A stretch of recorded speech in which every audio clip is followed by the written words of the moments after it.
In the annals of human history, there are events so perplexing, so shrouded in mystery, that they continue to haunt us long after they have occurred. Like a dense fog that refuses to lift, these unsolved mysteries linger in the minds of investigators and armchair detectives alike. What if I told you these 10 mysteries have baffled investigators for decades?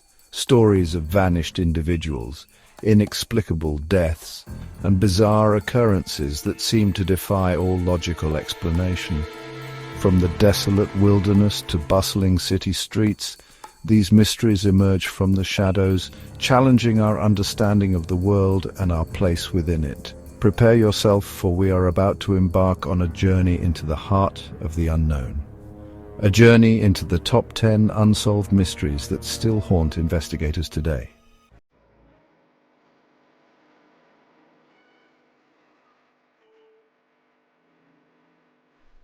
Christmas Eve 1945, the small town of Fayetteville, West Virginia, bustles with holiday cheer. But for the Sodder family, a night meant for celebration would descend into an inferno of unimaginable loss. As flames engulfed their home, 5 of the Sodder children vanished without a trace. The fire, initially attributed to faulty wiring, quickly became the subject of intense scrutiny. Despite the inferno's ferocity, no trace of the missing children was ever found within the charred debris. No bones, no teeth, no remnants of the 5 young lives seemingly swallowed whole by the blaze. Adding to the enigma, witnesses reported seeing the children in the days following the fire, their sightings fueling the Sodder family's resolute belief that their children had been abducted. A glimmer of hope amidst the ashes of tragedy, but by whom and for what purpose remained an agonizing mystery. Years turned into decades, and still the fate of the Sodder children remained an open wound, a haunting reminder of the night Christmas joy turned to unimaginable sorrow. The answer, it seemed, lay buried somewhere beneath the weight of time and the ashes of a family home.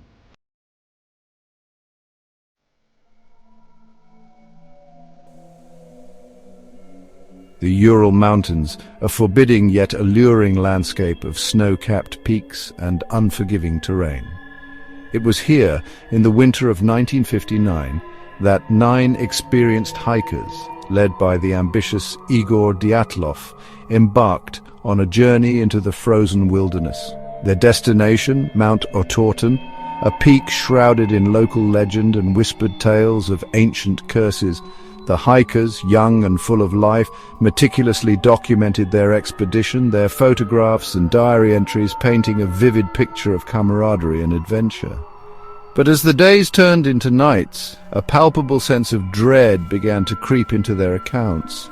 Unsettling encounters with strange lights in the sky and an overwhelming feeling of being watched fueled their growing unease. Then silence. Weeks passed with no word from the expedition.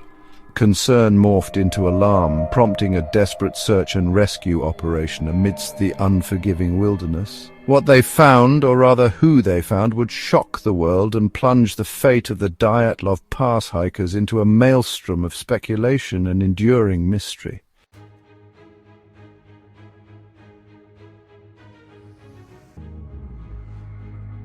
The year is 1948. On a December morning, the peaceful shores of Somerton Beach in Adelaide, Australia, would become the setting for a mystery that continues to baffle investigators to this day. A man, smartly dressed but carrying no identification, is found lifeless, slumped against the seawall. Despite exhaustive searches and fingerprint analysis, the man's identity remains unknown. The only clues found on his person are a few personal items, meticulously laid out, as if placed with deliberate care, but it's a small, rolled-up piece of paper tucked away in a hidden fob pocket that truly deepens the enigma.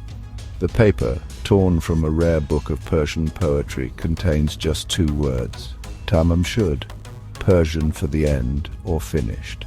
The discovery of the book from which the slip originated only thickens the plot. Inside its cover, a seemingly random sequence of letters, a potential code, remains unbroken.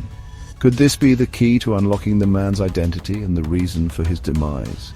Some speculate the man was caught in a web of Cold War espionage, his death a silent casualty on the battlefield of secrets. Others believe the cryptic code holds the key to a personal message, a final farewell from a soul lost in the shadows.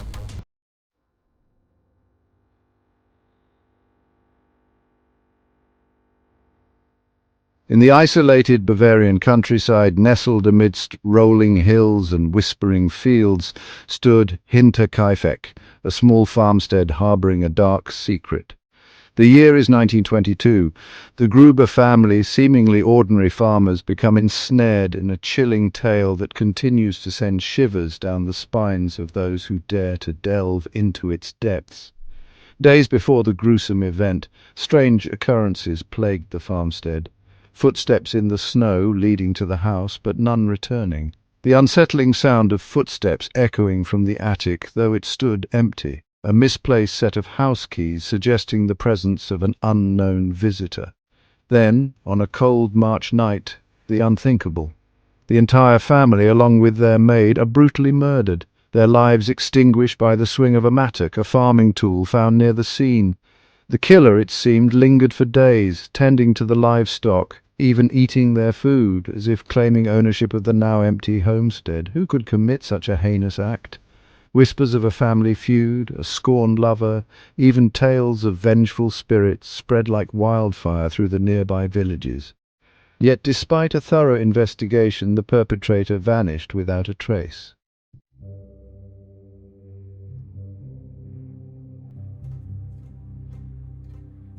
The City of Angels, a glittering beacon of dreams, where ambition burns bright and aspirations soar. But beneath the glamour and allure, darkness lurks, a stark reminder that even in the land of opportunity, tragedy can strike with chilling indifference. In 1947, the brutal murder of Elizabeth Short, a young woman with aspirations of stardom, would cast a long shadow over Hollywood, forever etching her name into the annals of unsolved mysteries. Known posthumously as the Black Dahlia, Elizabeth's story is a tragic tale of ambition, exploitation, and ultimately a brutal end. She arrived in Los Angeles eager to make her mark on the silver screen, her beauty and charm undeniable. But like many before her, she soon discovered that the path to fame was paved with uncertainty and heartbreak. On January 15, 1947, Elizabeth's lifeless body was discovered in a vacant lot. Her body severed at the waist and posed with a chilling precision that spoke volumes about the depravity of her killer. The gruesome nature of the crime, coupled with Elizabeth's striking beauty and the media frenzy that ensued, catapulted the case into the national spotlight. The investigation that followed was a whirlwind of dead ends and false leads. Hundreds were interviewed, from Hollywood hopefuls to underworld figures, each offering their own theories and suspicions. But as the weeks turned into months, the question remained, who could have committed such a heinous act, and why?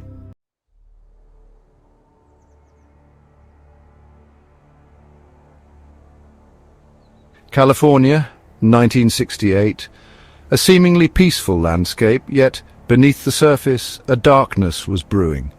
On a December night, two young lovers parked on a remote road became the first confirmed victims of a predator who would soon grip the nation with terror, the Zodiac Killer. The Zodiac, as he would become known, attacked with calculated brutality, shooting the young couple at point-blank range.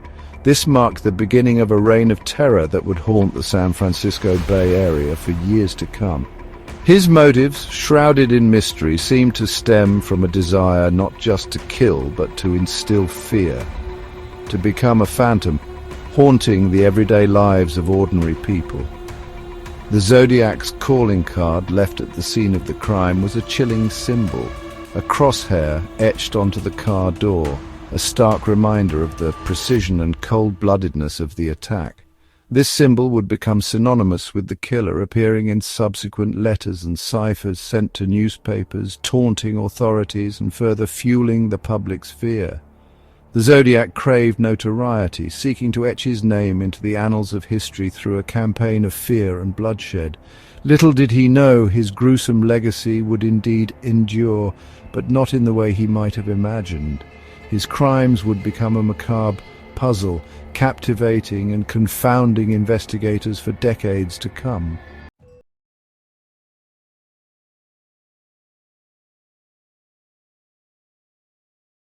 The rugged, unforgiving landscape of Norway's Isdalen Valley became the stage for one of the most perplexing unsolved mysteries in modern history.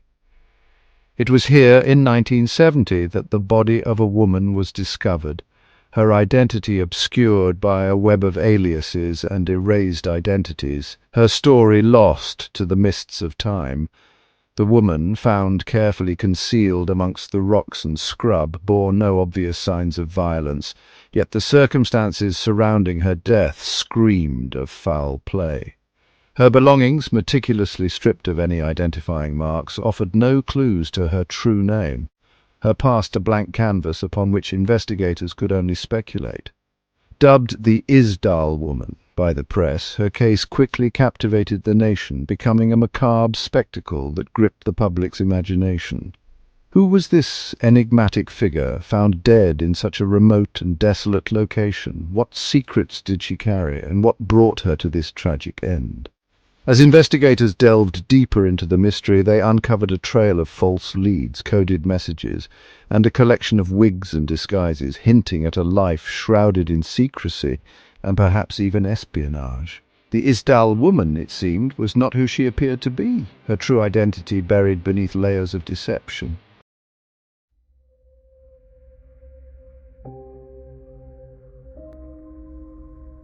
In the nascent days of television broadcasting, a chilling event unfolded that would forever be etched into the annals of unsolved mysteries. November 22nd, 1987, Chicago, a seemingly ordinary night, disrupted by an intrusion so bizarre, so unsettling, that it seemed ripped from the pages of science fiction. During a broadcast of Doctor Who on WTTW, the signal was hijacked, the screen overtaken by a masked figure, their features obscured by a Max Headroom mask, their voice distorted, echoing with an unsettling metallic twang. For 88 long seconds, viewers were held captive by this strange entity, their cryptic message a disjointed jumble of distorted sounds and unsettling imagery. The figure swayed erratically, their gloved hands gesticulating wildly as they delivered a nonsensical message, punctuated by bursts of static and laughter. The broadcast abruptly cut to black, leaving viewers stunned and bewildered, questioning what they had just witnessed. This was no ordinary prank. The technical sophistication required to hijack the airwaves pointed to a level of planning and expertise that sent chills down the spines of investigators. Who was this masked figure, and what was the purpose of their bizarre message?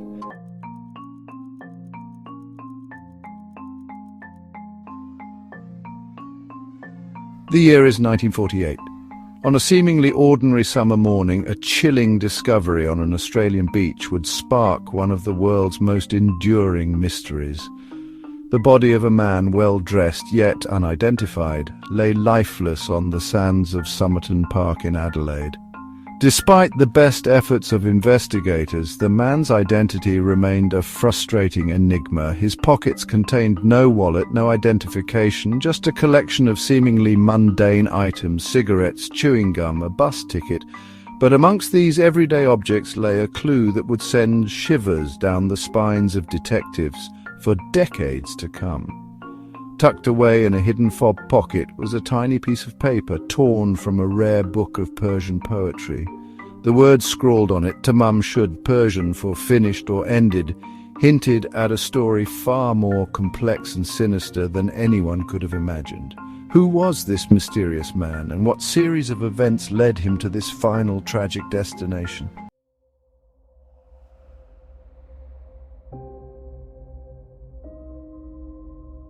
The darkness of night holds a particular terror, and in the annals of criminal history, few events exemplify this more chillingly than the Villisca Axe murders. It was a stifling summer night in 1912 when an unspeakable horror descended upon the small town of Villisca, Iowa. Under the cover of darkness, an intruder entered a seemingly ordinary family home, wielding a weapon as brutal as it was silent, an axe. Inside, the Moore family, along with two young guests, slept peacefully, unaware of the sinister presence that had entered their midst. By morning, the idyllic peace of Villisca would be shattered, replaced by a scene of unimaginable carnage. The entire Moore family, along with their young visitors, lay brutally murdered in their beds. The weapon of choice, an axe found at the scene, painted a gruesome picture of the terror that must have gripped the victims in their final moments.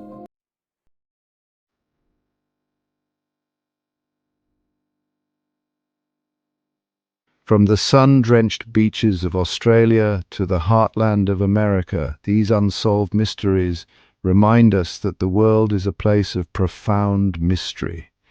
Each case a tapestry woven with threads of tragedy, intrigue, and unanswered questions, continues to fascinate and haunt us decades later. The victims, forever frozen in time, serve as a stark reminder of the fragility of life and the enduring power of the unknown. While the passage of time may blur the edges of memory, the enigmas at the heart of these cases continue to challenge our understanding, urging us to seek answers in the face of the inexplicable. These are just a few of the countless unsolved mysteries that continue to haunt us. Which one shocked you the most? Let us know in the comments below. Don't forget to like, share, and subscribe for more chilling stories from around the world. Until next time, stay curious and stay safe.